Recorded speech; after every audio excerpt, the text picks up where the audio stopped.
And we are live.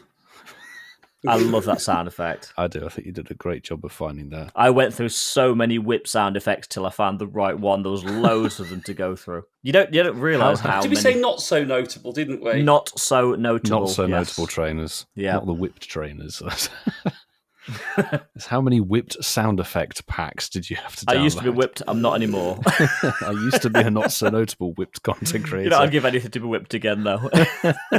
You three don't know you're born being whipped. Oh, weird. Boys, it's not long. GoFest is closed. It's closing. It's looming. It's literally closing in. Was it 5 weeks? It's really not far away, is it? Because when this show drops, we'll be in July already. Well, this drops on the 2nd. It is 5 so weeks. We've got 1, 2, 3, 4, 5 weeks. 5 weeks, and I think London GoFest will have finished. 5 weeks, yeah. That's and my nuts. MOT is due the day before GoFest. Well, so I need that's to get that unfortunate. done. I'm not getting public transport to London. I need to sort mine the weekend before. So you get a little bit of leeway. I'll get it done before. So, Ian, what were the tags, did you say? Pokemon Go? Pokemon Go, Pokemon Go Fest 2023, and Pokemon Go Fest London. Hashtag not so notable. Yes. yeah, I like that. We're roaming around Brockwell Park with 2 microphones, like a bunch of headless chickens, trying to create a podcast out of nothing. Yeah, we'll do it. We'll manage it. It's what we do best.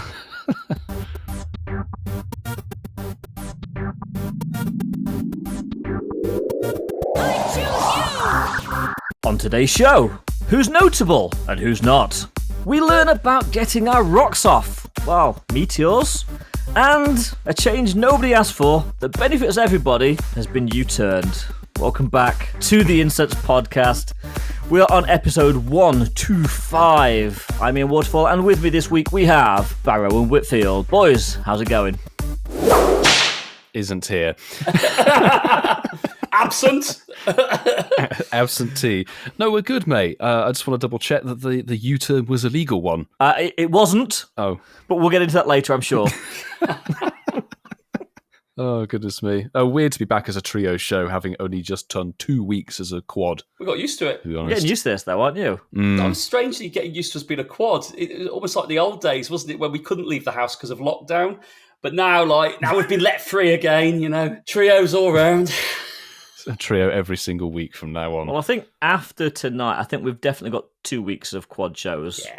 Yeah. Maybe even a Cheeky Cinco. little 5-way. Chico Cinco. Maybe we'll see what happens. Cinco de Julio. No. Cinco de Julio? That's really terrible. That's almost as bad as my German on that terrible short we did. Je suis une baguette. I am just the one baguette today, not multiple. But it's a whirlwind, isn't it? So close. GoFest is looming closer and closer. 5 weeks, and London will be in full swing. It's coming back. It's coming to the UK, I should say. It's not coming back. It's coming to the UK. Finally. It's coming home. It's coming home. That's a football I was going to try and It's avoid the coming football home. references, but it kind of went there. Been watching too much Ted Lasso. Yeah, true. But it's nice. A little bit of news to go through tonight, so apologies in advance. It's going to be a very news-heavy show, but when aren't mine? I tend to fall at this time of the month. It's most unfortunate. Single month. But should we get into it? Why not? I think we should. I think we should. Press on. So, if you are new to the podcast, this is a little bit of instruction. If you are a regular, you know what time it is. It's time to pop your incenses, champions. Let's go. That is right. Thank you, Zoe. And if you get anything that you are proud of, anything that you want to flex, send it to us on any of our socials, be that Twitter, Instagram, Campfire, or WhatsApp, or even by email. We'll take an email at incensepodcast@yahoo.com. But don't forget to use our hashtag Shiners of the Week. Could you please clarify that spelling for me? Please. I sure can. That's hashtag SHINIESOFTHEWEEK. Formalities done. Let's get into the show. Just tell me about you, mate. Just what's going on? Getting to know you. Thought we'd do something different. We've not done this for a while, and as Coops has said, when I can't think of a question, I generally go to one of my go-tos. I was going to say, because last time it was your show, we did one of these things. Rather, yes. But at It's least like, I'm I not. need to spice this up. At least I'm not out. Well, actually, today I am outsourcing because I went on to Twitter, Incensed podcast. I asked people to ask us anything, and we did get a few questions. So let's jump to our first audio question to start with. Hey boys, it's Lachlan or LF Kamala or Oh my that guy God. who used to host a podcast. G'day, mate. And I've got a Nice question for stroke. the four of you. What is something that you do in life that you think is normal that others potentially think is bonkers? Hope you have a good show. Love listening. Right, I'm going to jump straight in there and I'm going to answer it. Vlogging. You know what? Fair Yeah. point. Yes. Yeah. That's actually could go for all three of That, us. literally, yes. And With the podcasting. non-vlogger off the show, yes. Yeah. We create content. That's what people think is bonkers, I guess. Very true. It's weird, isn't it? Because I'm comfortable vlogging. And the reason I mentioned that ahead of podcasting is we're sat at home with a lovely audience watching us. When you're vlogging, you're out there in the public. And I've noticed now that I can just blank anyone out around me. It's an ability Yeah. that you need to have. I've recently moved, and even though I'm in a different area, I've still got that ability to do what I'm just going to do it. I'm just going to blank anyone out who walks past me because I don't care. I think Yeah. that's the best mentality. It's a skill that's learned. It's not something that you're sort of automatically got. You have to learn to not care what people think because it is. Nice. Let's face it. It is strange when people see somebody walking around with a camera extended out, pointed at themselves and talking. It's not a natural thing, but to us, it's kind of second nature. Well, I will say there are a lot of people who don't realise the camera is facing at you. So, in my experience, people walk around the back of you thinking they're getting out of your shot when they're actually walking into your shot. It's like, Imbeciles. Yeah. you do what you do. Look for the no lens. matter. Vlogging is a very good option. By the way, Lachlan, lovely to hear you on an audio format again, the Aussie version of Yogi. But I would probably say podcasting on a very recent, literally today experience. I was at the barber's with the dude cutting my hair.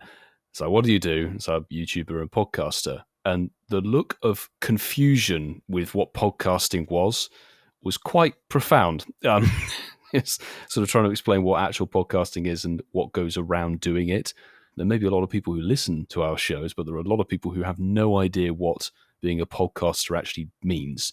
Totally. I'm going for a hybrid, Yeah. but both of the above. Because content creation as an umbrella, unless you're in that circle, and we're fortunate that we all create content, we found each other, and we're in a sort of bigger circle of other content creators, but people just don't get it unless they're there. They don't realize that everything moves a lot slower when you're creating content, unless you're Milo and you're walking about 20 miles an hour. But generally, Yeah. it's a very, very strange animal. And yeah, totally agree. That's a strange animal too. So there you go, Lachlan. Hopefully that gives you some sort of insight. Now, we do have a couple of other questions. So the first question was Julia Glass. How do I get on your Campfire? Well, we did send her a link, and I don't know if that worked, but hopefully, Julia, now Campfire is fully rolled out, you'll be able to get on. But our very own Barside2 sent us a message. Why did you start to play Pokemon, and what keeps you going? The podcast and YouTube channel. You're stealing all my answers, literally. Sorry, man. Starting to play Pokemon, so it would have been Pokemon GO rather than anything else back in 2016, and it was due to the fact that me and a bunch of my friends at film school, when it dropped, I was on this weird half a year off between my second and third year at uni due to my uni being shady people. So I had 6 months basically of nothing. So alongside doing some other bits and pieces, like, oh, play Pokemon GO. And everyone was around in London. We played the game in early days that way. So that was how I started. And yet, it's the content and the need to have something to record on what is now a Tuesday night podcast. And the people who enjoy the content. I love the original Pokemon franchise. I've always been a TCG Pokemon card collector. Enjoyed watching the TV series, but never played anything other than Pokemon Red, and then took a big gap on it because I wasn't really someone who enjoyed playing Pokemon video games. I was more playing football in a field, playing sensible soccer on the Amiga 500. And I know I've had a few people reference that. Oh, Amiga. I was a notorious T person. Oh, I loved it, Ian. Absolutely loved it. BBC Micro, Amiga 500. BBC Micro, BBC Model B. Oh, yes. Oh, good stuff. Milo's going. Saying words and letters and it means nothing. To Milo, that's PlayStation 2 and Xbox. Xbox original. That's about it.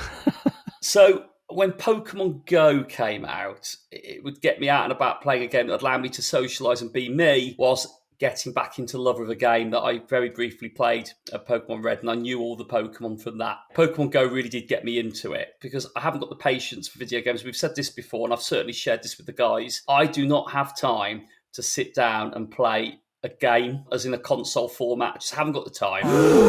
Those days have sadly gone. What keeps me going? That's a really good question. This newfound life, this chapter of life, all my previous chapters have been cool for different reasons. I think what keeps me going is not knowing what the next chapter is going to hold. And I love that, the fact that life is unpredictable. And I think that alone is the reason that keeps me going. So great questions. Thank you. Nice. And I will round out the answers to this question. So, why did I first start playing Pokemon? Well, the answer to that is quite simple. It was kind of the popular thing to do at the time. So, back when sort of Red and Blue first came out, everyone was playing it. The cartoons came on TV, everybody was watching it. It was kind of in the sort of cultural zeitgeist, and that's kind of why I started playing it, but really didn't continue to play it pretty much beyond Kanto. When Go came out in 2016, I've never actually said this directly on the podcast before, but the only reason I actually started playing Go was at the time I was doing some very, very bad lifestyle vlogs along with some other content I was putting on my YouTube channel. And every YouTuber in the world was making Pokemon Go videos.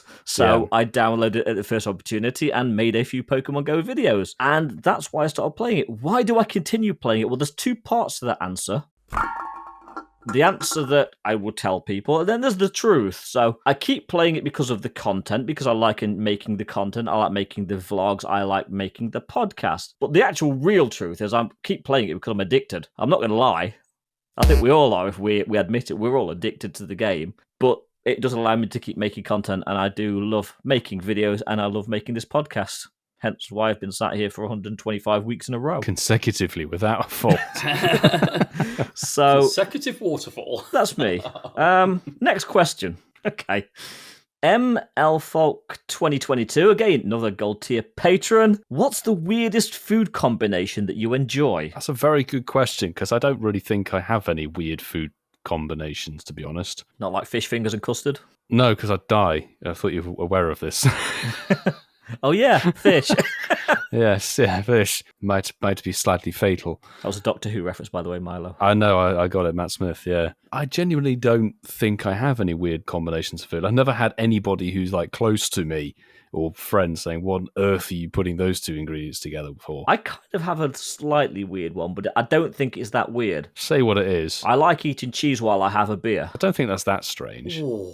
Just swapping wine with beer instead. It's quite nice, yeah. It's I don't think it's weird. No, I think it's a great question, but I don't think I've got any weird combinations. No, I mean, I used to like crisp sandwiches, but as I've found out... Grew up with crisp sandwiches. Yeah, it's probably not so weird, but no, nothing. A bit like you, Ian. I might have a little bit of something savoury with a little bit of sweet straight after it, but certainly not on the same plate. No, I'm looking in the Patreon chat at the moment. Kerry Young has said Galaxy chocolate with cheese and onion walkers. Oh, you That's know a what? throwback to the pub quiz question. I'm actually not adverse to eating chocolate and crisps as well. That's actually Neither quite am I. nice. And I love cheese and onion. Yeah, I can't yeah. eat them at the same time. Sue said peanut butter and bacon sandwiches. Ooh. I mean, I hate peanut Sue's butter. American. Americans love peanut butter. I'd rather walk I over don't like broken peanut glass butter. than eat peanut Yeah. butter, to be honest. So I'm not a peanut give me butter the bacon. person. I had an American diner, and I'd never had it before, but it was like savoury breakfast with pancakes with a bit of maple syrup on. I think it was bacon, and actually, in my head, you've got to have bacon with pancakes.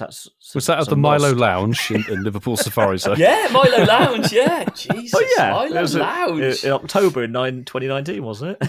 2021. 2021. It was, yeah. Sorry, I'm going back in time. Yeah. We had started the podcast at that point. Yeah. Next up, Julia Glass asks a second question. What would be your dream job? And I'm guessing it could be anything. There's no sort of prerequisites here. So, Milo, if you want to be a salmon fisherman, you can be a salmon fisherman. Sort of working in a mince factory, wasn't it? Yes, you did say that the other week. That was it. Love to work with mints, don't you, Milo? That's your dream. Yeah, what a way to go.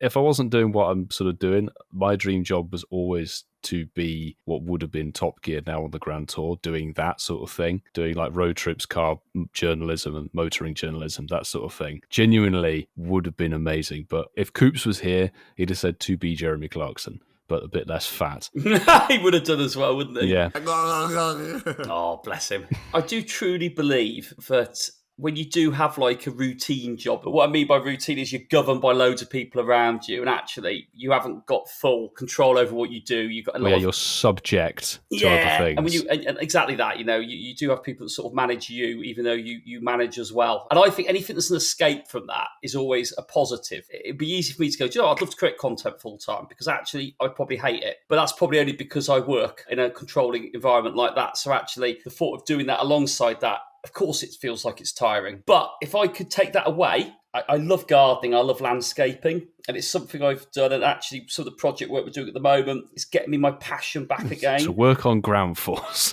Yeah. Might want to be Alan Titchmarsh. You know what? Can I change my answer? Because, Milo, you just said to us, made me actually think, why have I not picked that?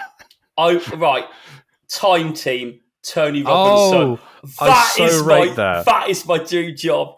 I would love to go and do some archaeological digs. Archaeology, yes. Absolutely. Love all that. Love history. I would love Time Team and all that. It's yes, I rate that answer. Yeah, that's my dream job. There we go. Not Baldrick. Baldrick. So you're being the blithering idiot to whoever's going to be your Blackadder. Yeah. That's my dream job. Love it. Fantastic. What about you, Ian? If it could be anything, and when I was younger, something that I really would have liked to have done, to a certain degree, I've done a little bit of it, but not to the degree that I would like to. I would have liked to have directed films. I actually would have liked to have had a script, then storyboard everything out, and actually direct films. I mean, we do a little bit of directing in VOG, but it's not the same to that sort of story level at all. But yeah, I think keep it nice, short, simple and succinct. I would have liked to have directed movies, baby. Movies. Okay, movies. We'll do 2 more written, and then we'll do 1 more audio. So the first written one is from your Singaporean grandson. That's news to me. Do you guys like salmon? Based on a previous answer, not a few moments ago, you should know my answer. I do, but I also remember the fish market in Pike Place. Yeah. I like my fishies swimming around. I've got to admit, I love salmon. I love lox. So, yes, I do adore salmon. Beautiful, tasty fish. Yeah. I like salmon. I like it cold salmon, in the slices with scrambled egg, and that's quite nice to have it like that. But I also like the salmon fillets you can put in the oven. They're really nice as well. Pan fried. Pan fried. Oh, yeah. Salmon all the way. And I'm sure we can convince Milo that it's not a fish. If we want to kill him. If we want to kill him. He has a seafood allergy. Yeah, damn it. So last written question. This one's from Red Phoenix 25. What's the best and worst part of a podcast? And do you guys ever get creators blank? Sometimes creators blank does come. Yes. Yeah. For example, when there's a week at the time that we record something, there is no news. And that's why this show particularly is so news heavy, is everything dropped after we recorded last week. And due to logistical reasons, we couldn't possibly do an extra recording with us all on and everything to factor it in. So if you've got nothing on that week, you have to somehow create a show out of thin air. To be fair, it makes it easier when there's 4 of us. Yeah. Blockages can be quite real, especially when it's your week to come up with some sort of schedule for the show. The organic conversation with 4 of us, it does come fairly easily. Like last week, we thought we'd got maybe a 45-minute show. We end up with a 1 hour and 10-minute show from an almost 2-hour recording of very little. That's fairly typical. Yeah. Writer's blockage or podcaster's blockage does actually happen. And I think it does in any sort of media, to be fair. It's got to. Did he say what the worst part was? I'm sorry, Milo. In the chat, hashtag Team No Fish. Yes, the Italian tripod's with me. Team No Fish. I'm Team Fish. What's the worst thing about your podcast? It's the your fish allergy? Conversation. If you passed your allergy on to Francesco, Milo, it must have been the other way around because I'm younger than he is. Francesco's Italian. He's got to eat fish. Yeah, of course he does. Jesus Come on, Francesco. Well, technically, I'm from the West Country, so I should sound like a farmer, but I don't. Well, we're being polite, Milo. We're being polite. Am I not hearing it? Is everyone else hearing me in a different accent? If people didn't hear all the editing we put on your voice to make you sound posh, then they would be surprised. Yes, they don't understand the amount of filters that you and I use. Milo, is it true that when you go back to your roots, do the people look at you and go, he's changed? He's a city fella now. No, it goes the other way around, as I don't understand people over there. Fair point. We're going to have to start calling Milo Gerald soon. It's funny though, I did see the Wurzels a couple of weekends ago. They did do a shout out to Milo, but it must have been another Milo. Yeah, it definitely wasn't me. I'm not West Country enough. West London. If on that Gerald reference you don't do my next show as just like a combination of random letters put together as the episode title, that would be fantastic. That'll happen in 4 weeks' time. Hashtag Team Dollar Pizza. Yes. I'm down Francesco. For that team. Francesco, I'm down for that we're team. down for that. Worst part about doing Best this and podcast? worst. Best and worst. Best is definitely, it's got to be a mixture of like doing the recording itself. Yes, we have a loose show notes, but you don't know where it's going to go and you don't know where the banter's going to go. So it's actually very, very good fun seeing where that goes and what tangents you're on. And I also personally love hearing it back several times That's over. a good point. Normally, listening back to your own content can be quite like... I can listen back to Incensed and I don't cringe. I actually enjoy it. It's a very good listen. And I know we shouldn't really say that about ourselves, but it's a bloody good listen. I think I really enjoy the finessing it. So we obviously hear the raw stuff now, and if anything gets cut out or whatever, but then hearing the final product, you're like, that's actually really good, funny, and it's smooth. Worst part for me has got to be the time that takes. It's nothing actually to do with the podcast itself. It's just we both lose about 2 days a week. Honestly, it's the amount of time. And I know like we've had some people saying like, why don't you do like, a little bit less editing? It's like, no, I personally cannot do a podcast episode without and putting if you did, I maximum effort couldn't. in. No, exactly. There's two filters. There's the Milo filter and Ian filter on this one. It's just the sheer amount of time because of the material, etc. 4 people on the show. And just the natural time it takes to edit anything. Anybody who does post-production in any kind of way knows it takes time. So then multiply by 4, people having a different conversation, and somehow making it all work. If we could have more hours in the day, that'd be fantastic. What about you, Marky? Yeah, I'm going to answer this for Coops as well. God rest his soul. Coops. The part that Coops finds the worst is the show notes. That's because there aren't any when he's doing the show. That boy struggles to put 6 sentences on a bit of paper for show notes. So let's be honest. Oh, bless him. I probably don't enjoy that part of it either, but I do sort of want it because for me it's a bit of work, isn't it? The show notes. I think even though it's tedious, we go off on a tangent. The thing I love the most about it is the tangent we go off on. I like the fact that we've had it many times, and I am repeating what we've said already. We put it on paper, and it never plays out how it looks on paper. And I love that because people say to me, and they say to us, do you script everything you say? No, we don't. We just put parameters in place. It keeps us moving along so we know where we're going with it. But all of this is completely, we have no idea where it's going to go. And it's a fantastic journey that we go on every week. And actually, we're all friends. And this is our chance to actually just hang out, which is the best of both worlds. My biggest frustration is I just don't appreciate what you guys actually do because I don't see it and I can't understand it because we all do a bit of editing. And mine's very basic compared to what you do. Our podcast, when I listen back to it after sat down and recording, that's when I truly understand the amount of time and I can see where it's gone because it sounds very crisp. It sounds very good. And like we joke about it, we need to make some airtime. That you can't tell that when you listen to it because it's so tight. Tight.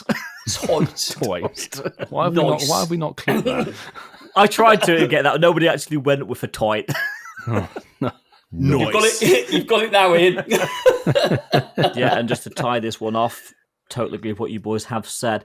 The best part for me about the podcast, well, the company. We couldn't make a podcast that is uniquely us if it wasn't for the 4 of us. Nice. But equally, the podcast is its own entity in as much as I listen to other Pokemon podcasts. I listen to other podcasts in general, but ours feels more organic, and that's because it is. There's not one person that is completely controlling and narrating the whole episode. If a conversation goes off on a tangent, we go with it. It's not, I'm going to keep this very to the point for the whole way through, because it would just be as dull as some other podcasts are out there if it was. The worst part of the podcast, and it's not really the worst part, is that it is time consuming. You know, we all have lives, and certainly the amount of time that Milo and I will put into the editing, and without parroting what Milo said, we both lose at least a day to a day and a half each week just in editing. And then I do the SEO, the upload, or the descriptions. Okay, you do all the logistical bits. There's all of that part as well. But I wouldn't trade the bad because the good far outweighs it.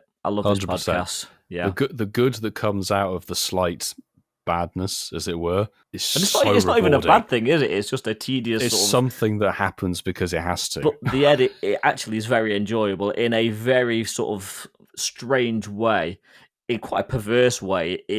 We're not changing what's been said. We're just tightening it up and taking out all of the background, and sometimes we'll talk over each other.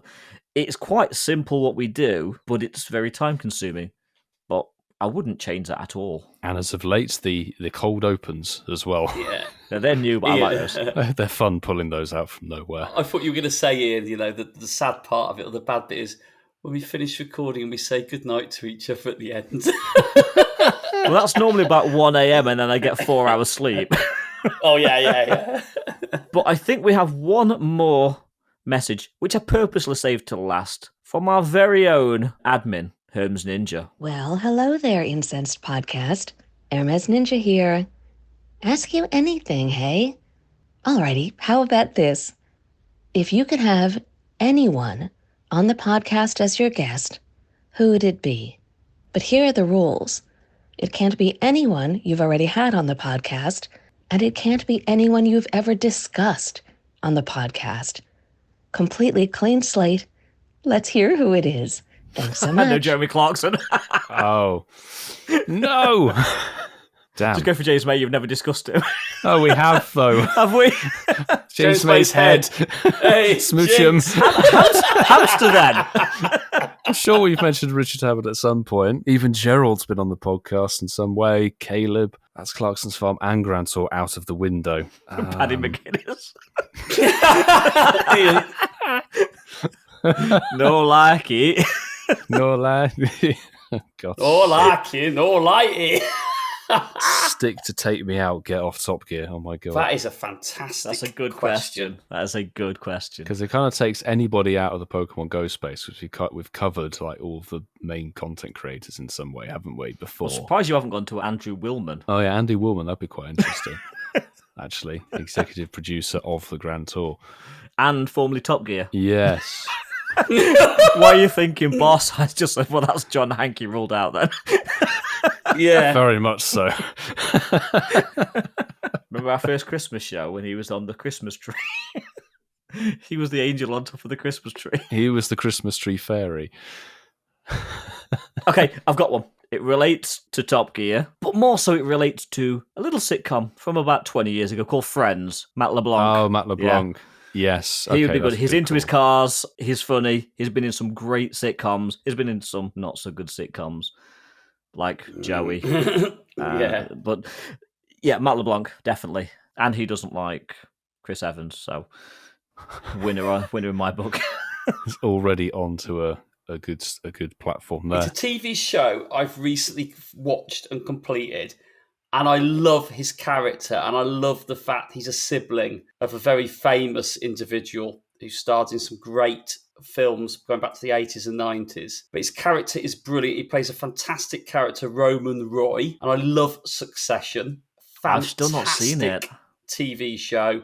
I would have Kieran Culkin on because he is absolutely hilarious. It'd just be interesting to speak to him about, like, maybe something about his family. Macaulay Culkin, obviously. It's a fantastic TV show, Succession. We binge watched all 4 seasons in about 8 weeks in. Wow. Fantastic show. Great question, Sue. You made me think, which is what a question should do. Made us all think. I don't think we've mentioned this person, but I think it would just be very funny to see where the conversation would go. Daniel Ricciardo, ex-Formula One driver. I don't think we've actually mentioned him, no. No, we've talked about good old Verstappen. Max, Many- yes. Max.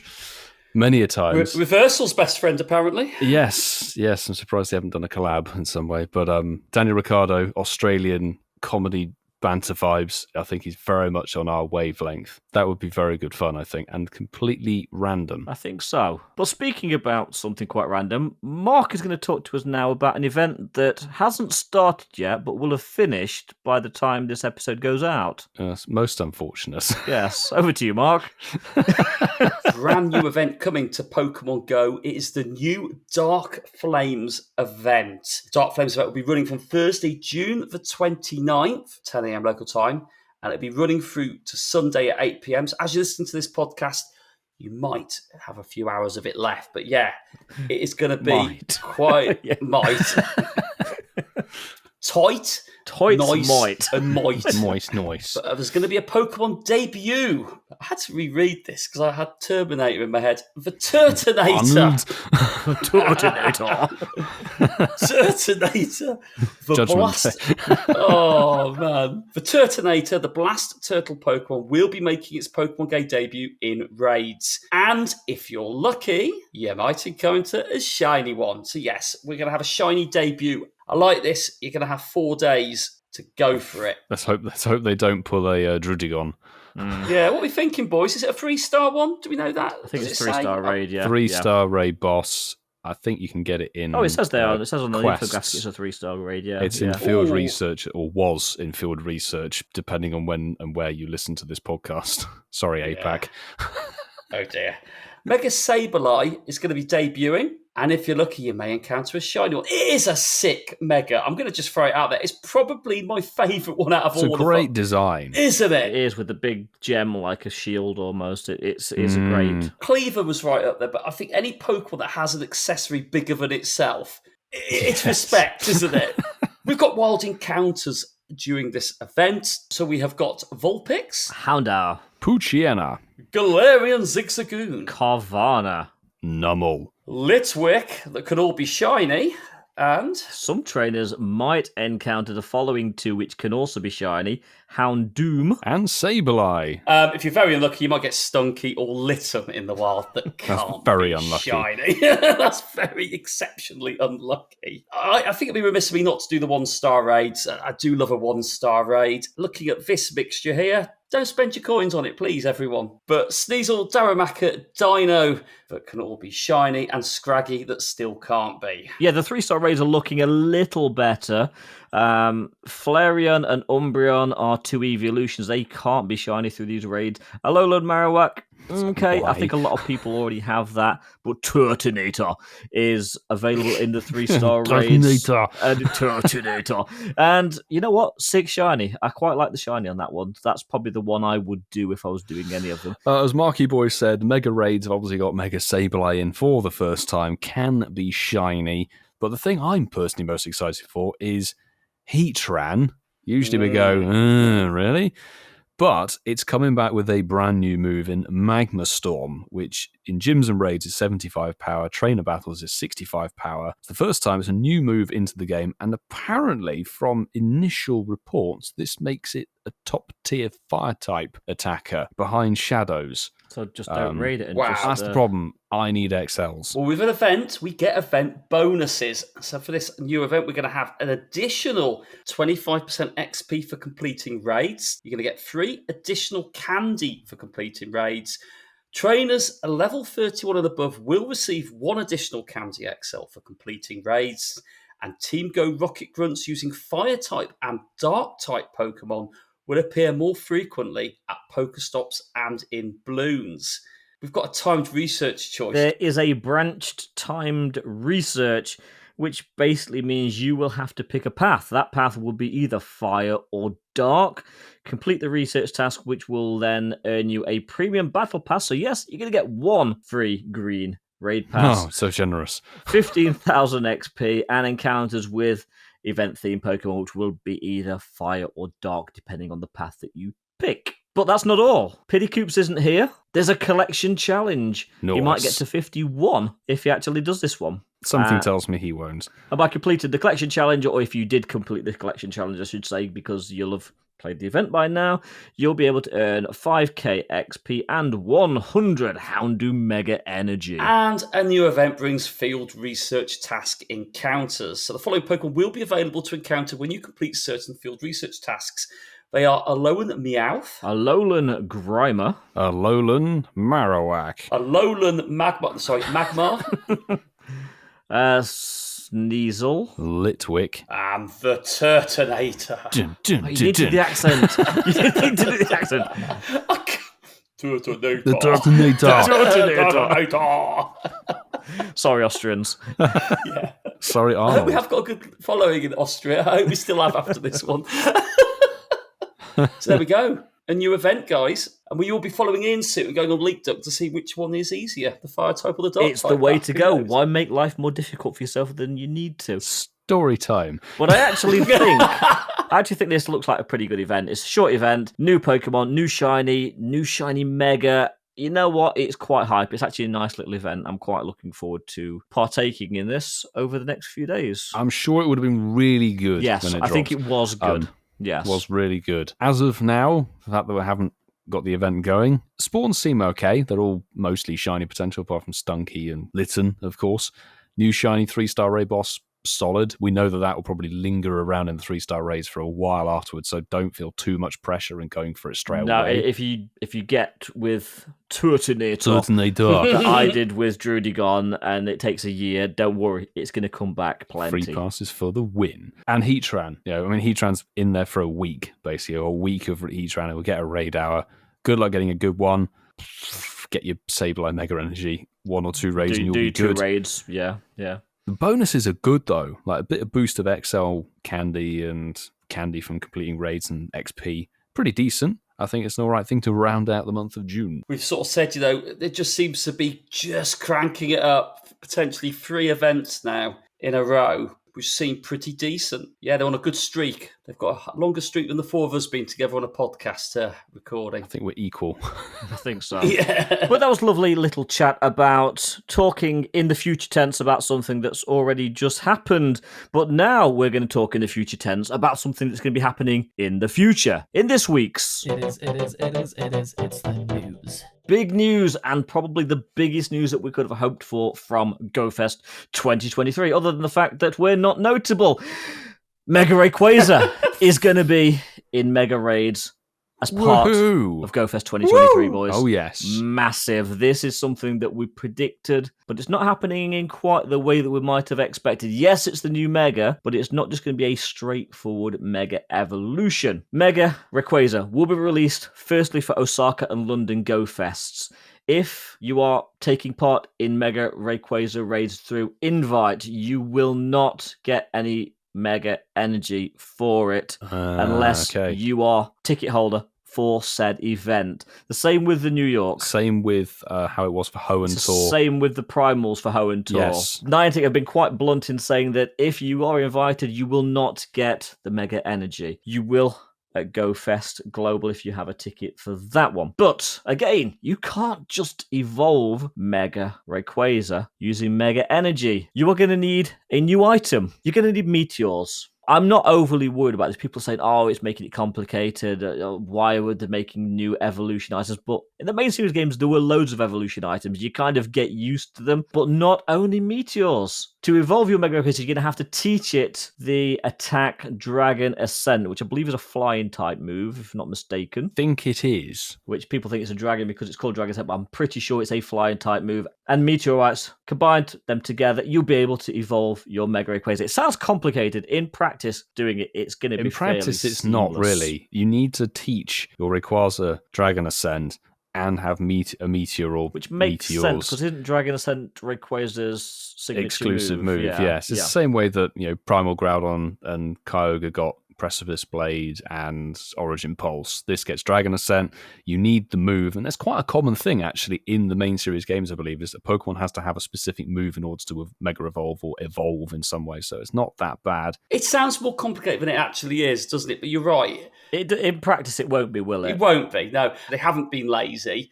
They've actually given it its own mechanic. I think Rayquaza deserves it. I think it does because it's hype. It's probably one of the best Megas we will have seen at this point. They're waiting for the best location on planet Earth to have it a Go Fest and reveal Osaka. it, eh, boys? London.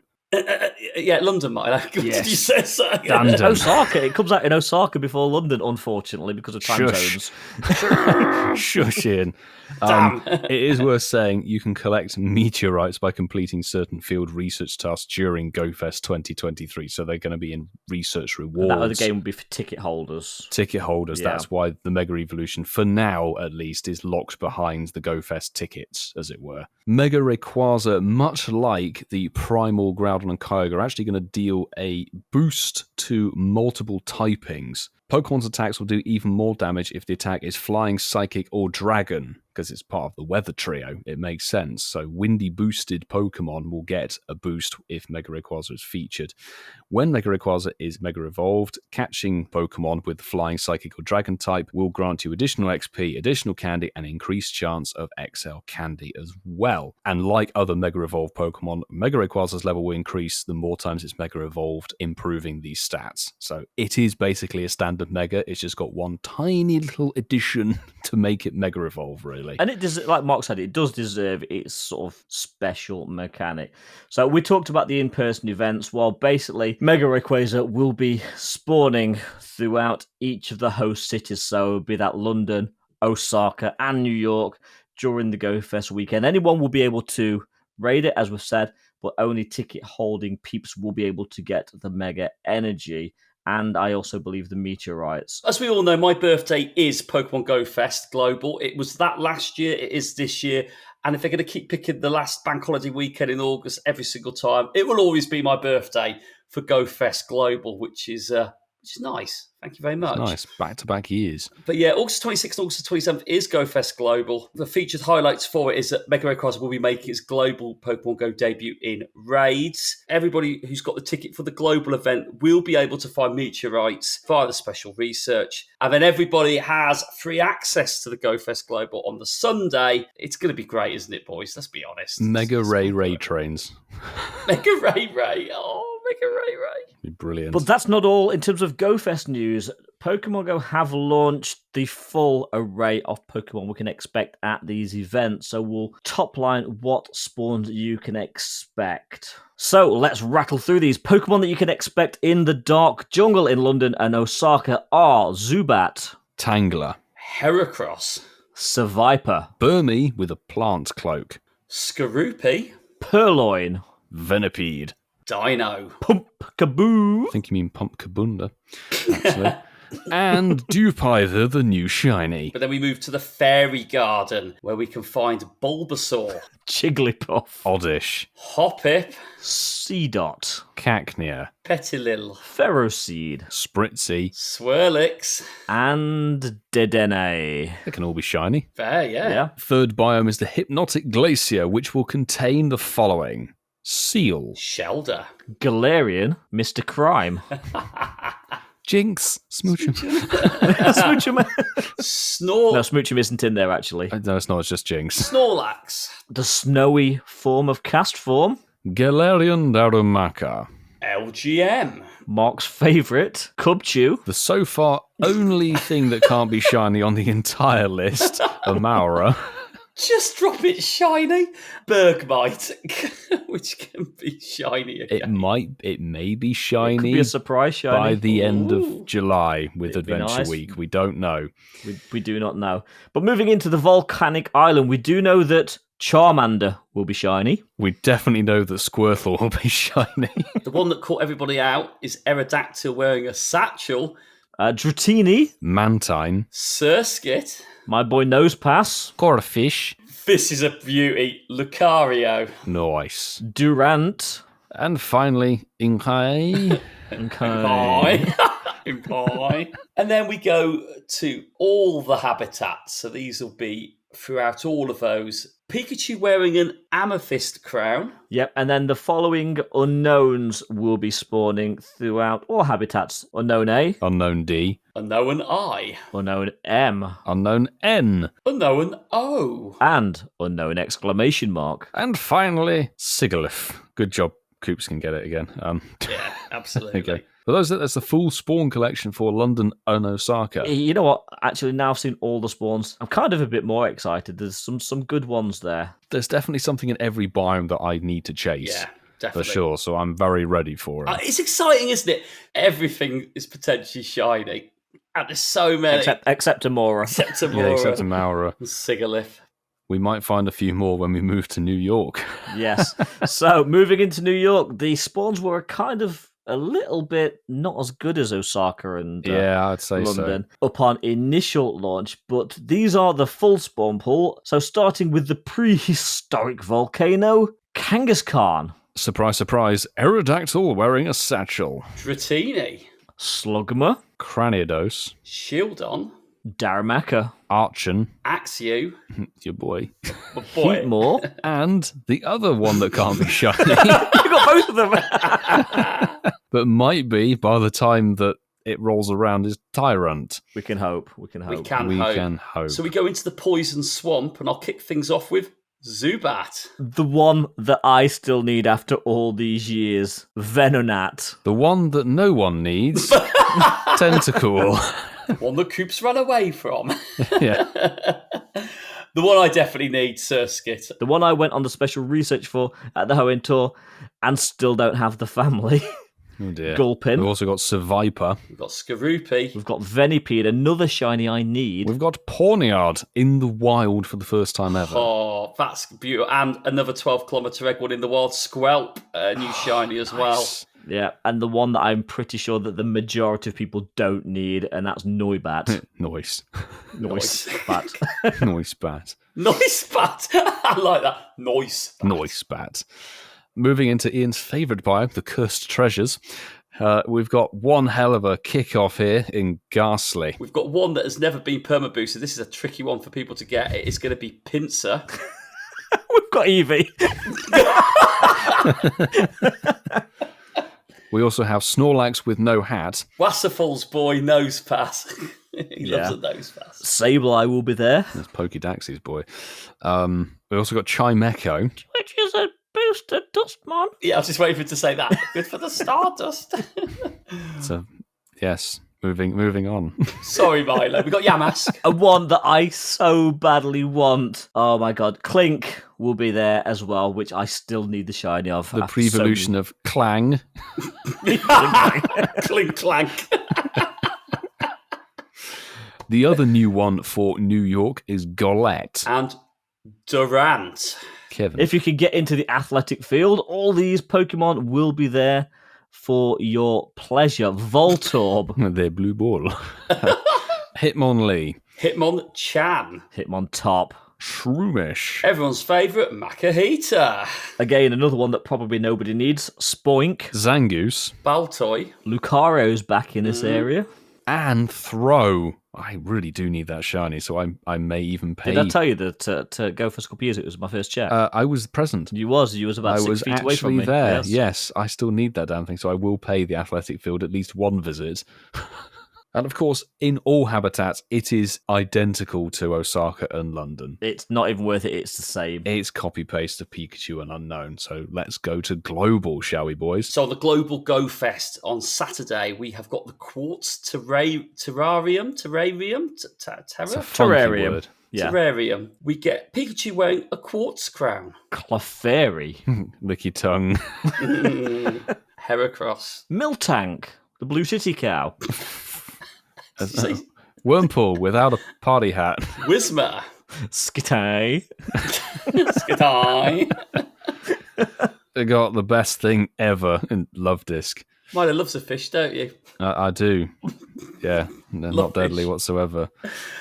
Brand new shiny, East Sea Shellos, my favourite one. Another shiny that I predict that the majority of people don't need or want is Baneri. It's currently in research breakthroughs and will be for the entire season. It's Ordino, which, yes, boys, it is a very heavily boosted Dustmon. We've got Stardust. We got Fungus. And they had to put one in that wasn't shiny, and that one is Morlul. There's not even any hope for that being shiny in any event between now and GoFest. No. The Pyrite Sands are going to have, of course, Pikachu wearing a Pyrite crown. It's going to have Nick's favourite Pokemon, Sandshrew. Yeah, Milo's favourite, Alolan Diglett. The Italian tripod's favourite in Psyduck. We've got Reversal's favourite, Giraffaric. M. Shux's favourite, Blast from the Past, Yes. Shuckle. This is your favourite, isn't Is it, he Ian? even still a thing? Yeah. Trapinch. No one loves this one anymore. Gibble. But you know what? I'll actually take Hippopotas. I'll definitely take Timber. Yeah, me too. Yeah. In the wild for the first time, actually, I think. And a new shiny. Yes. You won't see it till you've clicked on it, if you can see it, that is. Let's hope it's not under any Whalmers. Joltik. Good luck. Yeah, one that I am still shooting for is the Binacle. And the one that Coops is kicking himself he's not present for is Helioptile. And obviously there's one that's not shiny, and that is Grubbin. Yeah, moving into the Malachite Wilderness. Yes, I learned how to say that from JT Valor, so shout out there. Is Mike Nerdlaw's favourite, Caterpie, but without the cowboy hat. I love how that's before the Pikachu. I do. I was just thinking that. Why? Well, there's Pikachu wearing a Malachite crown. It's for the meme, isn't it? Maybe there's something there. Bellsprout. I was hoping to get the next one, but I didn't. I got lumbered with Cypher. And I've got the Snorlax with the returning cowboy hat costume. It's coming to Global Go Fest in the Malachite Wilderness. Amazing. And we've got one that Ian recently got for the first time, Spinnerack. Still need a second one, but I also need this one. Remoraid. One that has evaded everyone on the planet for the longest time is Roselia. One that's going to be certainly out when it's not its favoured season is Snova. One that I traded to Echo Games, Cottony. We've also got Ferroseed. One that nobody probably needs is Stunfisk. The new shiny Urangaroo. And there's definitely a mistake here because That's a mistake. Fomantis should have the shiny symbol next to it because obviously... But it it's wasn't shiny just when they been- wrote this page, but they've updated it, so they should have really put the Yes. shiny emblem next So to Fomantis will have a shiny potential, people. Don't worry about it. that. It will. So then we move into the aquamarine shores. We start with, well, back to normal. Pikachu wearing an aquamarine crown. Unfortunately, Horsey is in this area. Lapras without any kind of drip or bow or whatever. And probably one that is just as unfortunate as Horsey. Marill is going to be in this area. I'm quite happy, though, that Wobbuffet is in this area. Again, shiny hunt for me. We've also got Carvana We got Barboach. Former Community Day Pokemon Bagon. and also former Community Day Pokemon Beldum. And I get the other one as well. A new shiny, it is West Sea Shellos. Yeah, and another one that we could really do without, but you know what? All I can say is it's a spawn. Woo! Woobat. Bad. That. We've also got Timpole. We got the new shiny. I'm getting a lot of new shinies here. Goomy. Nice. And the final one that will be spawning, but it can't be shiny, is Marini. Well, it's good that we've finally got all the spawn pools for each of the biomes released, because it was only a couple of weeks ago we listed off what was only hinted at as some of the spawns. So, honestly, the pools of Pokemon for London and Osaka are the best, in my opinion. Yeah, and I'd say close second is the global, actually. It's odd that New York kind of has, like, maybe the most average. I'm just hoping there's some surprises, because New York is, realistically speaking, the big one. Stay clear of the athletic field. That's all we can say. Stay clear of 125th Street. Yes. Oh, boys, good news. What? It has just been announced that today, Tuesday evening here in the UK, that Niantic's Campfire app, we have been utilising it as a social platform for a while, has finally been released globally. So you can actually get access to it and download it from whatever app store you utilise for free now. It's available. I want to bring the attention to this. This was rolled out very nearly a year ago before Seattle Go Fest. as a trial for us and other people that were going to that event. It's a year later. It's taken them a year to get this rolled out. The thing is, I don't honestly understand why it's taken a year. I don't, because I've not really seen any improvements or any changes made to it. No, but there is some good news, trainer. They're copying our thing. Really are copying our thing. So we're excited to debut Campfire's newest feature, Team Up, which makes it easier than ever to host and join raid battles with fellow trainers near you. And it says to utilize this feature, go and open up Campfire and tap the blue Team Up button. Wow, the whole UI's changed. Oh dear. I'm not sure I like that. It's been the same layout for a year, and now suddenly everything's changed and updated with a global release.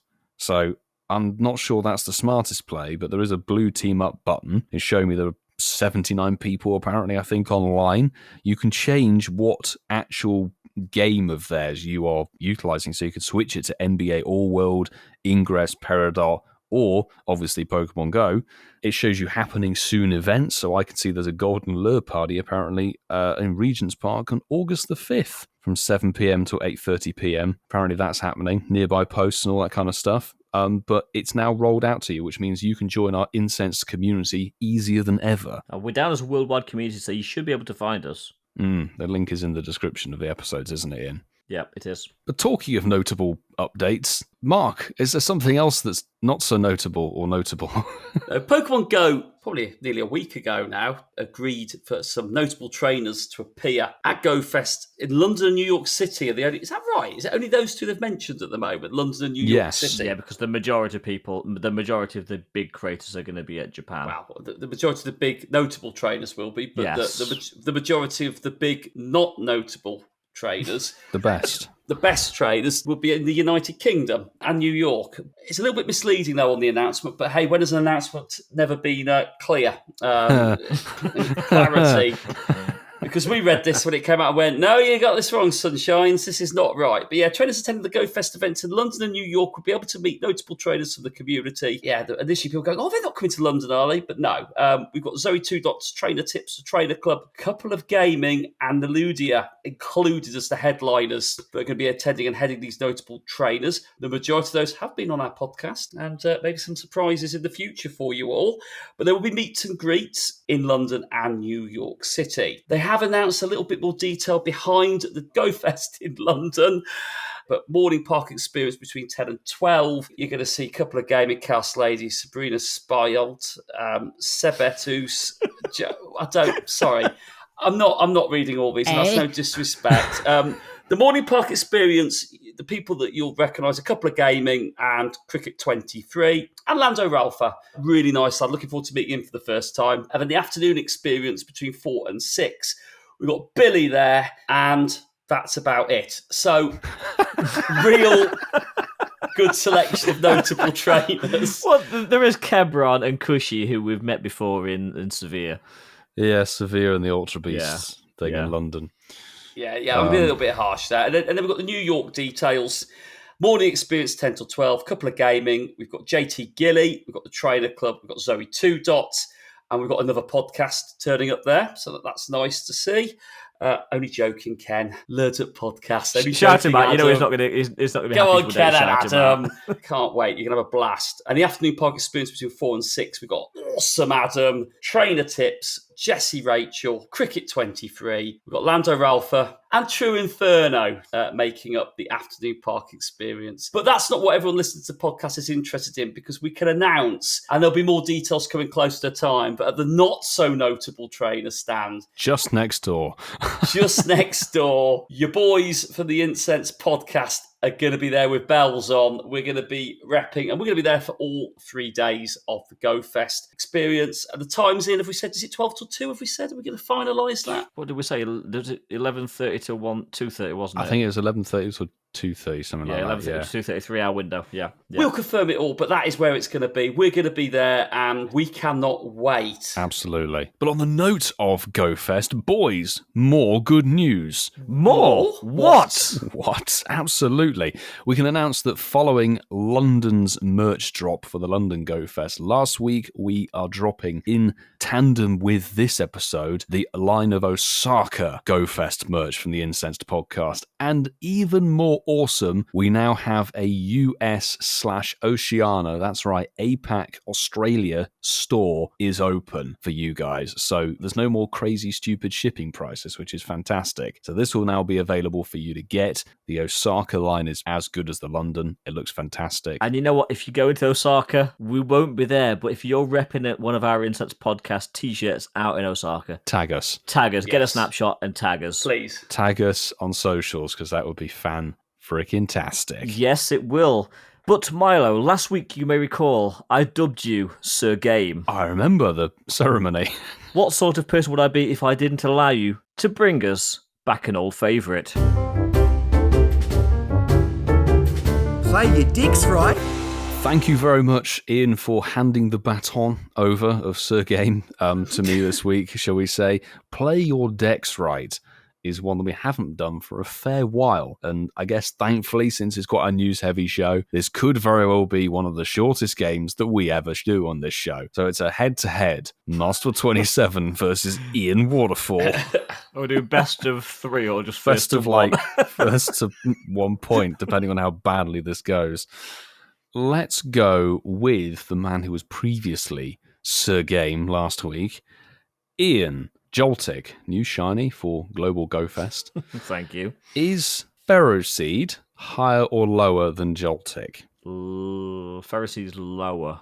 That is incorrect. Oh, I could have swore that Steel was lower than Joltik is Okay. lower than Ferroseed in the Dex, Damn. unfortunately. So that's a nul point for previously Sir Game. It's a game. I think Game, I shall can we be say. Mr. Game now. Thank you very much. Mr. Game. I'll relinquish my my title. Well, let's see. Maybe the Royal Trainer will do better. So, we're going to go with another new shiny for GoFest. Mark, your starting Pokemon is Golett, new shiny for New York. Is Pawniard higher or lower than Golett? I think Pawniard is lower.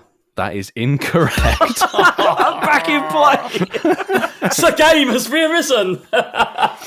Pawniard is only 2 higher in the Dex. So they're both, if you aren't aware, ladies and gentlemen, they're both in. They're still in with 2 incorrect answers. Still in with 2 incorrect. Ian, you Yes. mentioned this Pokemon, Binacle, or as I prefer to call it, Bicycle. You can't ride a binacle. It could be very uncomfortable. It'd be painful. Nice tickle, though. I don't know. Is the new shiny for New York, Skrelp, higher or lower than Bicycle? This is probably going to bite me on the ass, but my logic is a Coop's logic. You're not going to go low. You're not going to go higher twice, so I think it's lower. You are wrong, sir. Bicycle is lower than Skrelp, unfortunately. Okay, so Mark, you need to get 1 correct to win. Do you remember we started playing this game? We all kind of got loads of them right because we kind of knew our text. We Yeah. kind of knew the first couple of gens, though, and I haven't got a clue. Masterful 27. The new shiny at London and Osaka is Dupider. It is, Milo. I want you to tell me, or guess, is Maharini one of the non-shiny spawns for GoFest? Is it higher or lower than Dupider? I'm going to go higher. That's wrong. Oh, do you want to know what's worse? Is we're actually this bad. We're not doing it on purpose. I'm afraid Dupider is higher than Maharini. So, do a Bulbasaur Mewtwo. oh, goodness me. So, Ian, new Yes. shiny coming is Oranguru. Yes. Tell me, is the regional Pokemon Comfy higher or lower than Oranguru? Lower. He's got a point. Hey! Holy smokes. It's a ding, sir. Ding! Mark, your starting Pokemon is Tortuga. We're going Adventure Week style from last year. So I want you to tell me, is Archon higher or lower than Tortuga? Archon, of course, featured in one of the GoFest spawns. Archon is lower than Tortuga. I'm afraid that is wrong, Oh! sir. Yes. Archon is higher than Tortuga. I don't know why. That's alphabetical. It should be logical, but Well done, unfortunately it's Ian. not. Ian wins with a grand total of 1 point. Let's rephrase that. You can't really say I won since I got 2 wrong. But you won, Ian. I did take the dub. You take the very small W for Play Your Dex Right this week. Well Thank done, you, Milo. Now, some say that Niantic interns think QOL stands for quota of lemons, and that buying shares in Ocean Gate was a good idea. Oh, God. All we know is it's time to Ask the intern. Not to cover your stocks and shares. That's one key thing, perhaps, undergoing what's happened here. Cineworld was a safer bet. We're going to have to keep this as top line as possible, but basically, in the last couple of days, something quite significant happened. Trainers started noticing that their spawn radius was massively increased. significantly, yeah. Posts started popping up online of people with spawn radiuses of 80 meters or perhaps even more, which was great to see. After the partners had wanted to check that this was legit and this was intended, Niantic reached out to their partner program people, such as GoHub and other content creators, saying it was reported that it was indeed a permanent addition for the game, a quality of life, or quota of lemons, as Ian has just said. So everyone was posting about it, and then just this evening, as we were doing UK Spotlight Hour, Niantic Support tweeted, some trainers may have experienced an increase to the current interaction radius. This was an unintended effect of a bug fix intended to improve the Pokemon encounter experience when your device is experiencing GPS drift. While we're reverting this change, we will take your feedback into consideration as we look to optimize the Pokemon encounter experience in the future. And let's just say, people were not happy. No. Least of all, I think the creators who, having looked at this now, and it's really a shame to see, and we say this all the time, even with individual members of Niantic staff, don't harass people on social media, least of all in this case, because it's not the creator or partner program people's fault at all. They were fed this information. They got this checked with Niantic, and Niantic gave them false information. And as it turns out, having read this, you might laugh at this, boys, apparently Niantic have deleted the messages they sent them, saying that this was intended. So the evidence that Niantic intended this to be correct and fed the information to their partner program people has mysteriously disappeared. That's where screenshotting comes in, my man. Indeed. I will just read a little bit from a Pokemon Go Hub article. So they did a whole article explaining the new thing of the spawn radius. It's actually still available on their website if you want to go and check it out.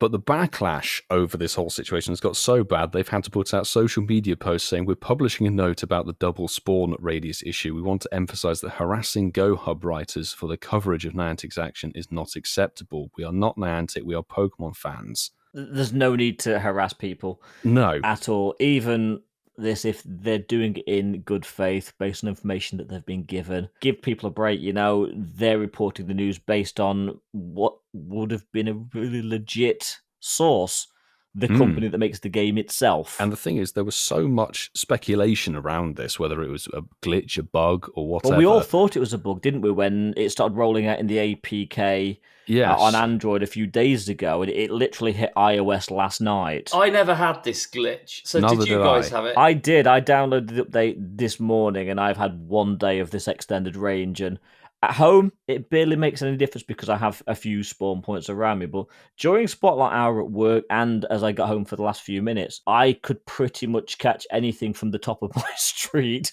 to my house. The 80-meter range wasn't 80. It was probably, I'd say, more like 100 to 120 during Spotlight Hour when I was playing it earlier. How dare they make the game better for people, That's everybody's sentiment. And Niantic have said that it has been noted, but that doesn't mean they're going to leave it there. They have said they're actually going to revert it to what So is it still there at the moment, is it? Yeah, it will be till the next update. It will be corrected or changed, swapped back in a next future update. So will we get it then, Milo? You should be able to at some point, but knowing how Niantic, they tend to fix bugs that help players very quickly. Yes. So genuinely, by the time this podcast drops, it would already be rolled out more than likely. Oh, update! I've got it on my thing. Right, I'm updating. I'm updating live. It's just giving me an update. Here we go. I think it's safe to say that it won't be here long. It will not be. I will just read one comment, which is from JR Honda, who was one of the people who was very, very vocal on social media about publicizing this change, saying, no, I've had confirmation from Niantic, this is legit, this is actually how it's meant to be. He's replied to their Niantic support tweet saying, don't tell your creators to go and amplify an exciting new quality of life update and then delete the evidence, revert it, and punish the community. This breathed life into the game and was receiving overwhelming positivity and gets taken away while cheating and actual long-standing bugs remain. I think that's a very good point. There's really no discussion here. No. Everybody was happy. I think I saw one tweet that said maybe like, why would I want to catch Pokemon on another street? But oh wow, the majority of people were loving it. I've just updated you just it. tried it, yeah. And I've got like 4 spawns that I've never seen before from where I am. Oh, don't take this away. I love it. I think, as Ian says, there's no discussion to be had. It's happened. Niantic have missent information to their partner program people. But for goodness sake, we implore you, don't take out frustrations on social media and hound people who've reported on this, because they were only feeding information that they were told was legit. Yeah, and if people are sponsored and being given information, they're relaying that in good faith and told it's correct. Yes. I mean, I've seen Lander Alpha posting. I've seen every content creator who made some kind of post about this had to say, I was told this information in good faith, or more than that. They're just unfortunately the 4 guys and girls for another. It's unfortunate miscommunication, isn't it? It's really bad that the creators and partner program people are in the crossfire of this. And I think what's worse is it's come off the back of a lot of good feeling towards the company, Niantic, after quite a lot of ill feeling over the last few months. So for this is a cock-up that really they didn't need. No, it'd be one thing to say this is a mistake outright and, oh, yes, it's a good thing, but it's the fact that the information went to the partner program people and they were told to push this quality of life update on their socials and everything. Go Hub wrote a load of articles, so did Go Stadium, Leak Duck. Everyone publicized it, and then a few days later, it was wrong. Yeah. Oops, our bad. Moving on. That's not so good. They say, we'll take your feedback into consideration. That's probably going to be them looking like you look at a window. Well, consideration doesn't mean they're going to do anything about it. It just means, we've heard you. It doesn't mean they're going to do anything about it. Exactly. You look through a window, not at it. That'll be what they're doing. Anyway, let's get back into what we can expect. Well, July's here. The summer season is well and truly underway, and we can tell you what you can expect for the next few weeks in part 2 of tonight's Is the news. So yes, we've got the July content update. Thank you, Reversal. So we'll start off with the Mega Raids. So from June the 29th through to July the 6th, we've got Mega Sableye. July the 6th to July the 13th, we've got Mega Blastoise. We've got Mega Blaziken or Blaziken coming from July the 13th to July the 25th. Mega Tyranitar making its debut from July the 25th to August the 4th. That is hype, isn't it? That is mega. It's massive, but it's probably the worst kept secret in Pokemon GO, considering that this was on the calendar when they launched it last month. But it's still massive. You know what? In the space of 3 months, we're getting 3 new Megas. So we've got Sableye, Tyranitar, and Rayquaza. This is huge. This is huge. We've got some nice Megas. XXL. So, moving from that to the 5-star raids, we've got Heatran with its new improved move from June the 29th to July the 6th.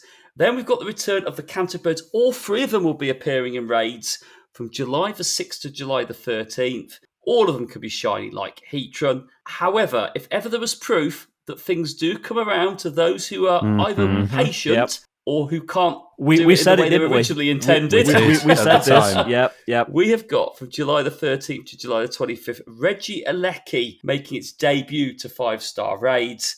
And we've got Regidrago from July the 25th to August the 4th. There we go, everyone. Can't be shiny, but we said that there'd be 5-star raids at some point, and here they are. Not bad raids. Certainly think the Tyranitar and the Sableye will get my raid passes at the beginning and end of the month. Yeah. And I'm not overly worried about the birds coming back, the Kanto birds. Indeed. Although, you see no mention of a Shadow Weekend Legendary. I did notice that, probably because it's looking like a rather jammed month.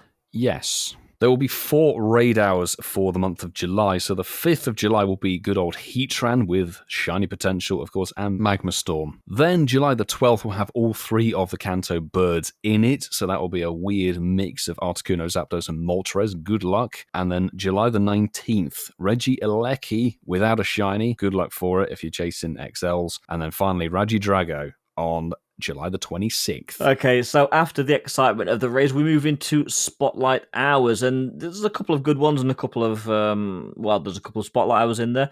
July the 4th, you can experience Rufflet with 2x Stardust for catching Pokemon. Nice. If you really must do a Spotlight Hour on July the 11th, it'll be Whalmer. Again, can be shiny, but 2x XP for catching. Easy, excellent. Worth doing. And you, Easy, Milo, excellent. you're going to say that. You're going to say Rhyhorn is out on July the 18th. Double candy for catching. Nice. And the one that appeals to me the most for this month, because I still need the shiny, Angry Coops. Young Goose gets its Spotlight Hour, July 25th. 2x candy for transferring. There you go. And there's no eggs to talk of actually this month. So yeah, there you go, Milo. Over to you. I can't wait for Whalmer Spotlight. It's just you won't be able to see the overworld. Just have a carpet of Whalmer. Just imagine if the expanded Radiance was still here. Oh God, so many Whalmers. Unbelievable. Sea of Whalmer. But of course, we're going to have some events in July. There's a very top line. They will become more detailed the closer we get to them. So my favourite kind of event, Go Battle Weekend, is July the 1st to the 2nd from 12 a.m. on the 1st to 11:59 p.m. on the 2nd. I have many better things to do, including going to a State of Trance festival, so that's a no-go. Then, boys, we've got the 7th anniversary party from July the 6th to the 12th. I just need to throw this out here. So I was chatting with some people and thinking, remember last year, it was Charizard, 6th Pokemon in the Dex. It could be a disaster, and we could have like a week of Squirtle, including Comday Classic. I was thinking it's going to be Squirtle. Don't makes put it sense. out there. Pokemon Can you 007. imagine? Yeah. Seriously, they'll have Squirtle with a party hat, and then we'll have Squirtle Squad on the Sunday for Comday Classic. But, and this might be more appealing, the Pokemon that is 777 in the Dex, it is only the Todger. Hey! Todger tomorrow. 777, maybe. 777. That's what they did for the 5th anniversary in Darumaka and Darmanitan, so we'll have to see about that. Of course, Community Day Classic on July the 9th, and I think it's only right that we once again publicise that the 4 of us will be down in Portsmouth, courtesy of Portsmouth University, for that Community Day Classic for a big event. It will be fantastic, and it'll be the first time we're playing all together as a foursome since October of Litwick Community Day. But we've also got some extra details, haven't we, Ian? We have, yes. We will be doing a meetup for the community, as is usual when we do these live events. We are looking to meet, we're thinking at the D-Day Museum, well, not actually in the museum, but around the D-Day Museum in Portsmouth. We will be putting an infographic up with the poster very shortly. The Italian artist Picasso is working on it for us as we speak. Picaspod. Picassirus. Picassirus. We'll have full details of that coming soon. Then, for 2 days, it seems, we're going to have an event called Catching Some Zeds, July the 15th to the 16th. That, I believe, coincides with Pokemon Sleep's release. That makes sense. And there was a data mine Snorlax with a nighty hat on it, so maybe that will be a thing. Then possibly the best event that I've seen in this list, Riolu Hatch Day. Now, if Riolo's the only thing in eggs, that'll be worth doing. Well, you might like this. July the 22nd, 2 to 5 p.m. It is a 3-hour window event. It's almost like a Riolu Community Day, I suspect. But with hatching eggs. If it's not, and Riolu is not the only Pokemon in eggs, that will be trash. If there's a pool of Pokemon and Riolu isn't the only one, that is going to suck ass. Suck bunda. What will be the final major event of the month of July? The 27th through to the 2nd of August will be Adventure Week, which is always set to be a pretty banging event. That almost coincides with Mega Tyranitar's drop, its release. It's only 2 days before it. Historically, it's been a good week, though. Historically, it's been a good event. Absolutely. And maybe we'll see 2 of the Pokemon listed in some of the GoFest biomes suddenly getting their sparkly symbols. I'm looking at Tyrant and Amaura right there. The final event of July on the 30th, very much wrapping up the whole month, is our main community day, yet to be announced. There's rumours flying around on Reddit, but we don't know how much validity there is in them. Indeed. Content-wise, I'm pretty content with it, to be honest. You know, there's a good smattering of stuff. Just hope the events are good. I'm content with the content for July. I'm mentally exhausted with the content for July. There's a lot of it. Yeah. I'm content with this content update. Yeah. On this content platform.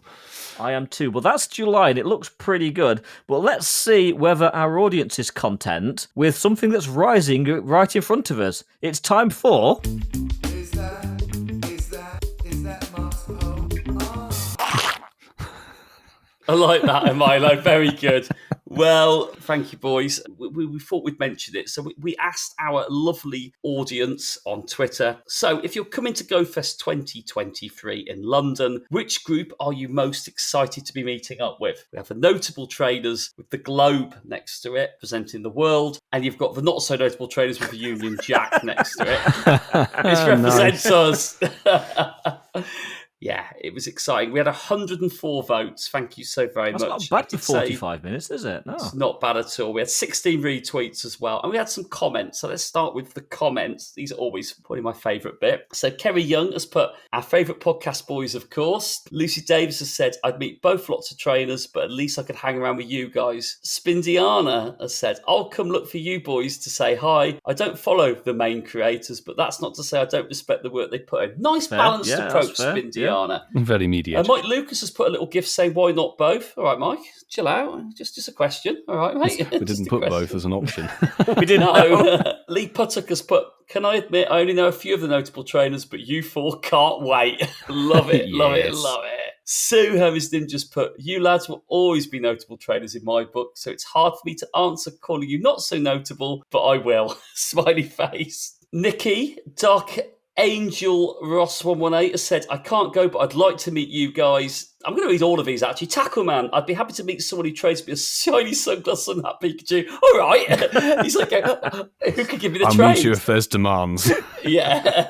Gochka has put, hopefully get to meet the Incensed podcast. Ben McKenzie has put, NSNT, exclamation mark, NSNT. Absolutely not so notable trainers. Love that. And Julia Glass has put, can't wait to catch up with you guys. It's been nearly a year. So excited for it. Ordered my Incensed podcast t-shirt yesterday. That is what we like to hear. So, based on those comments, you'd like to think the results would be quite favourable. And they are. 81% of people are going to be spending time with the not-so-notable trainers. Don't have to queue up. Well, say that, Milo. You might not have to queue up to meet notable trainers. The notable trainers might be easily accessible with their 19%, but we will take that. GoFest London, thank you all so very much. We are looking forward to it. So thank you very much for that, Mark. It's nice to see that 81% of people want to come and see us, but we'll see what the real numbers really are at GoFest. But we couldn't move towards the end of tonight's show because we've still got a bit more content for you guys. It's time to hear your... Send your WhatsApps now. Hello, Coops. So we have two WhatsApp messages today, and let's move straight into them. So first time WhatsApper, but friend of the podcast, but she's done quite a few community days with us. It's only Hi Kels. boys, it's Kels Langers, or as Coop says, Langers. Kels Langers. I just wanted to pop on really just to say hi and just to say that we're really excited to see you all at GoFest. It's been a really, really busy few months. And to be honest, we've really lost our love for the game a bit, I think. But I have to say, through all of that, the one thing that really stays consistent is our love for the podcast. There is not a Monday that goes by without putting that podcast on the way to work. And normally it's about 4 or 5 work journeys that I get through the podcast because my work journey's not too long. But that's the one thing that just remains consistent. And I just want to thank you for that. And, you know, especially over the years, we've had so much fun from, you know, me and Coops reminiscing about N-dubs to getting drunk on soju, completely not even realising, to be honest. It was only the next morning I woke up and I had a really bad hangover. And I realised it was mainly because I was drinking soju with Ian and Milo and was just drinking it like what are you talking about? But we've had some really, really good fun over the last few years. And just wanted to say that I'm really excited for that fun to continue. And we're really excited to see you in London and potentially maybe Portsmouth. We're not sure yet. We'll try and come. But we all love you and we just wanted to show our appreciation. See you soon. Thank you so much for sending that thanks, in. Kels. If you Yeah, could make Portsmouth, Go on. If you can make it down, it'll be a good day. Come and do it, but London will be absolutely amazing. Thank you, Kels. Lovely to hear your voice again. You and Andrew, absolutely amazing. Long-time supporters. Fantastic Long-time supporters. Yeah. We've got one more WhatsApp message, and this is from a new listener.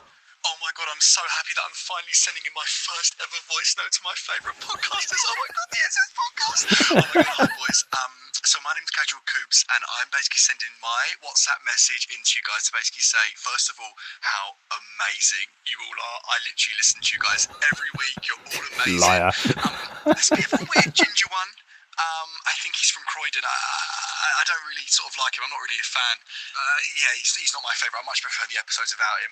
But apart from that, This week's good then. Oh my god, Mega Rayquaza! Boys, I am so excited. I hope you guys host some little Ray Day meet-up in Ealing, of course, for Pokémon Milo UK, of course. And obviously my little, Marky are going to be there as well. Oh my god, because I would literally come down. I'm currently living in space, so I'd come down from space and I'd come and hang with you guys. But yeah, Mega Rayquaza, oh my god, I'm super excited. I'm super excited to catch my 5 a day. Oh my god. So wait, so if it's, I don't even know how long it's out for. Is it out for a day, 2-3 days? But regardless, I get to do 5 remote raids a day. I'm so excited. I'm probably going to get about 30 XL candy from the weekend, but who cares? It's Mega Rayquaza. Well, boys, on that note, I just wanted to check in, send my first ever WhatsApp message, and yeah, apart from that, I hope you guys have an amazing episode, and I'm so excited to be a part of the show. And lastly, of course, continue doing what you're doing because I think you guys are great. And try and get rid of that ginger guy if you can. We'll do our best. Yeah. Moving on. Yeah. Anyway. Thank you, Casual Coop. Cretin? That was that? Ginger Pube, what was he? He's in Ginger space, Gandalf?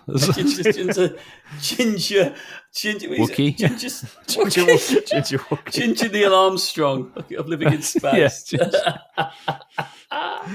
Gagarin. But no, nice to hear your voice, Coops. I know you couldn't be here tonight, but thank you for just leaving us a little soundbite. But I think you read might the articles next time. Yeah, I was going to say, I think you might need to do a bit more research next time before you message in. He is ever the casual. But speaking of research, before we end tonight's show, I'm going to pass it over to Milo. I'm starting the stopwatch. Milo, 60-second recap. Squared Community Day, Classic, go. It is July the 9th from 2 to 5 p.m. your local time. Squirtle will be boosted with a shiny, of course, and if you evolve Wartortle up to Blastoise, you'll get Blastburn. You'll get Hydro Cannon, of course, this exclusive move. Within the field research tasks from Pokestops, you'll be able to get the Squirtle wearing sunglasses Squirtle Squad, which also has a shiny potential. There is the very blandly named Squirtle Community Day Classic Special Research Story for $1 with a bunch of encounters and rewards. You can, of course, gift it to friends if you're great friends or higher. And there are event bonuses, which are trash. 1/4 hatch egg distance when you place an egg in the incubator during the allotted time. Learn modules and incense are 3 hours when activated within the 3-hour window, and take some snapshots for a surprise. See you in Portsmouth, people. Yeah. I think that's about a minute. I think you did it in 38 seconds, Milo. Good effort. Yeah, it was a good time. That was a good Bish, time. bash, bosh. Good time.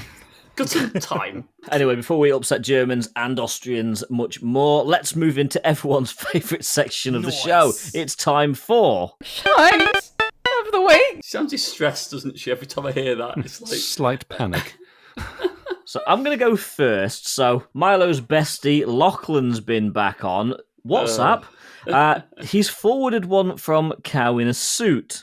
And... for hashtag shinies of the week. Now, this is cheating a little bit. It's a purified shiny. It's a purified Shundo. Articuno. No, I'd say that's all right. It is a shiny. So, thanks, Lachlan, but thank you, Cow in a Suit, for that submission. That Cow is in a what suit? GG in my part, but cheating a little bit by purifying it. But Spundo. That's what it is. Bundo. Anyway. I'll jump in next with one from our very own Campfire server. So definitely hit us up on Campfire. It is a global community. You can join there and you can post your hashtag shinies of the week through that. Stewie16H was the guy who posted that in, although Niantic thinks this message may violate our community guidelines. You can thankfully untick that box. So Niantic, you need to work out what it is, because it says on the bus to work listening to the pod, hashtag shinies of the week, and it is a shiny Shroomish. fabulous shiny. How does that invalidate anything? How does that validate? I genuinely have no idea. How does that violate anything? I don't know. There is no violation in there at all. Only a fabulous shiny. Thank you, Stewie16H, for posting through our campfire. Nice one, Stewie. We've got one here from Lewis Ben, who has tweeted us on Twitter. While cycling to meet friends for Raid Hour, tuning into the latest episode of the podcast, we do recommend that. I got a lovely horde of shinies. Did you hear that? A horde of shinies. A whole horde. Wow. Oh, that sounds like an episode of Time Team, that does. A horde. As well as a cheeky hundo scraggy. Toit, yeah.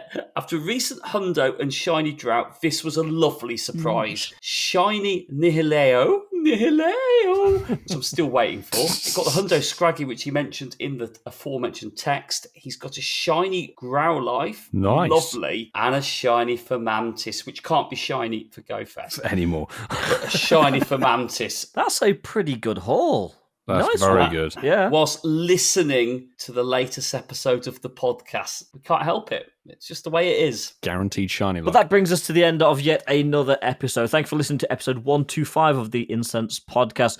We'd like to thank you for being here. And if you are a Patreon member of the podcast, we'd like to thank you very much. 2 mentions that we want to bring to you this week. New Patreon members, GoCast Chris and Elminster of Shadowdale. So welcome to the Patreon. Yeah. You guys. Thank you to everyone that does support us through Patreon. We do value you and we are very thankful to have you there. And we do need to shout out our gold members because it's one of the perks of being on the gold tier of our Patreon, as well as being on our live streams to Herms Ninja, JB, Clifford Mert, Darby Russ, Kerry and Zachary, Connolly, ML Falk 2022, Apex _171, Professor 58, K Technigal, Mufti, and Barside 2.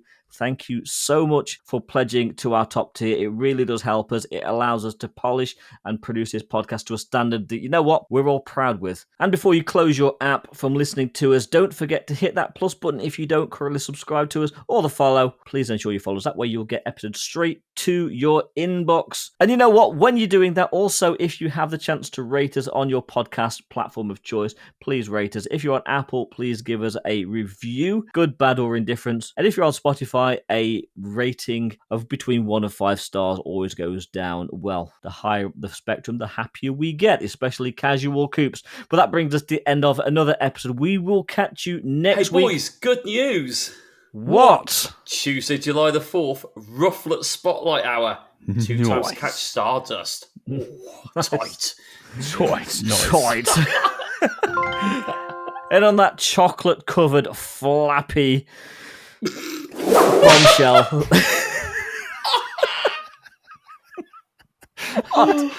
What is a chocolate-coloured shiny?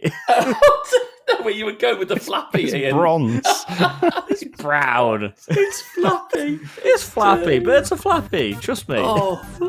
We'll catch you next week. Thanks for listening. Bye.